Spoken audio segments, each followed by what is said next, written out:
Bonjour du Centre européen pour les langues vivantes, le CLV, du Conseil de l'Europe. Je m'appelle Sarah Breslin et je suis la directrice exécutive du CLV et chef du programme de politique linguistique. J'ai un petit message pour vous à l'occasion de la Journée européenne des langues.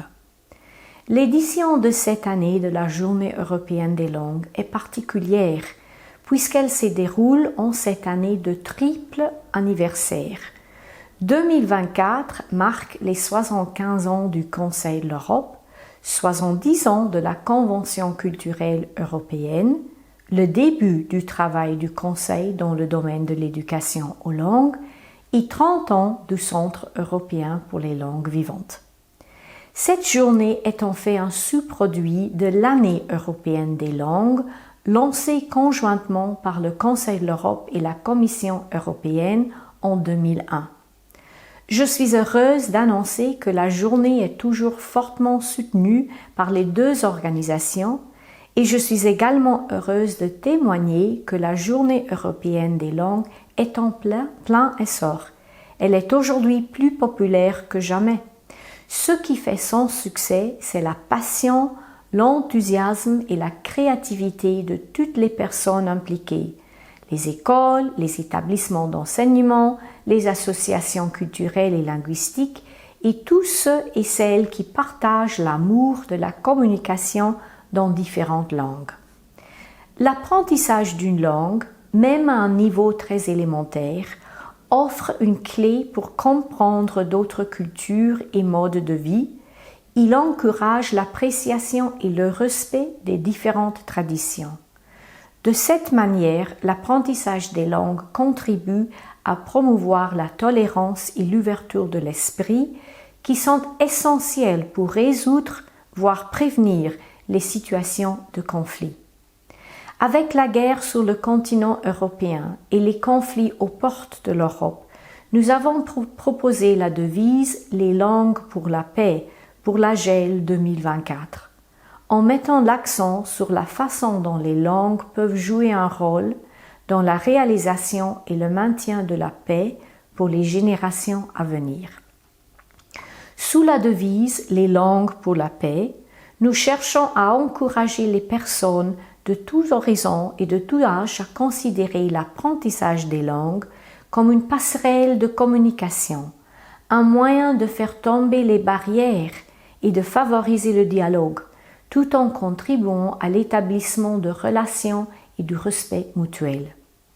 À l'occasion de la Journée européenne des langues, nous encourageons les gens à célébrer la diversité linguistique présente sur notre continent. Différentes écritures, différents alphabets, différentes familles de langues démontrent à quel point nos langues peuvent être uniques. Et pourtant, beaucoup d'entre elles partagent les mêmes racines et ont des structures grammaticales et une prononciation similaire. Les compétences et les connaissances acquises en apprenant une langue peuvent invariablement aider à en apprendre une autre. Grâce au progrès technique et à l'influence de l'intelligence artificielle, il n'y a jamais eu autant de possibilités d'avoir au moins un aperçu de l'éventail impressionnant de langues présentes sur le continent européen. Chaque année, le CLV propose des idées et des ressources nouvelles ou révisées pour la Journée européenne des langues, qui, nous l'espérons, inciteront les gens à se plonger un peu plus dans le monde des langues. Voici donc quelques-unes de nos nouvelles ressources pour la GEL 2024. Nous avons continué à développer notre brochure sur les langues régionales et minoritaires. Il s'agit de la suite du voyage linguistique de Lara à travers l'Europe, où Lara a rencontré 39 nouvelles langues telles que le corse, le ladin, le féroïne et le papamiento, qui ne sont peut-être pas familières à tout le monde. Nous avons produit une série de nouvelles affiches telles que « Encore 20 choses que vous ne savez peut-être pas sur les langues » qui mettent en lumière les aspects les plus inhabituels ou les plus intrigants des langues. Et pour les amoureux et amoureuses de la nature, un arbre des langues couvrant les 84 langues européennes que Lara, à ce jour-là, a rencontrées au cours de ses voyages. Il y a aussi une nouvelle rubrique sur la façon d'appréhender et de prononcer correctement les prénoms irlandais.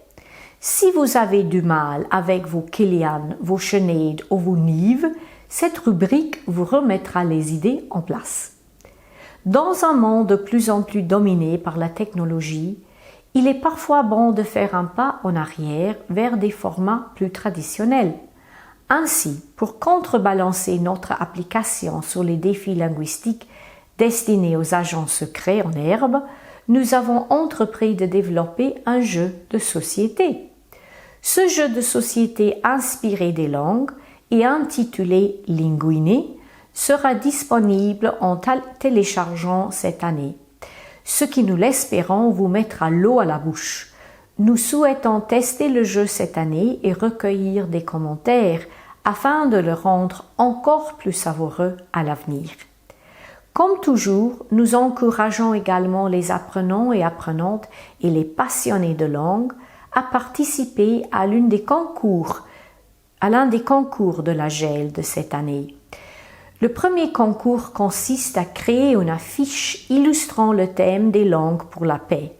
Cette affiche peut utiliser des symboles, des citations et des œuvres d'art pour transmettre des messages d'unité et de compréhension entre les différentes langues et contribuer activement à l'utilisation des langues comme moyen de dépasser les clivages linguistiques et culturels. La deuxième initiative proposée consiste à proposer aux apprenants et apprenantes la lettre ou le mot ou la phrase la plus difficile à prononcer, ce que soit dans leur propre langue ou dans une langue qu'ils sont en train d'apprendre. Nous invitons les participants à ce concours à nous envoyer une courte vidéo illustrant ce défi de dextérité orale et nous expliquant pourquoi il est tellement difficile. Permettez-moi de conclure en évoquant brièvement le large éventail d'événements organisés dans toute l'Europe pour célébrer cette journée.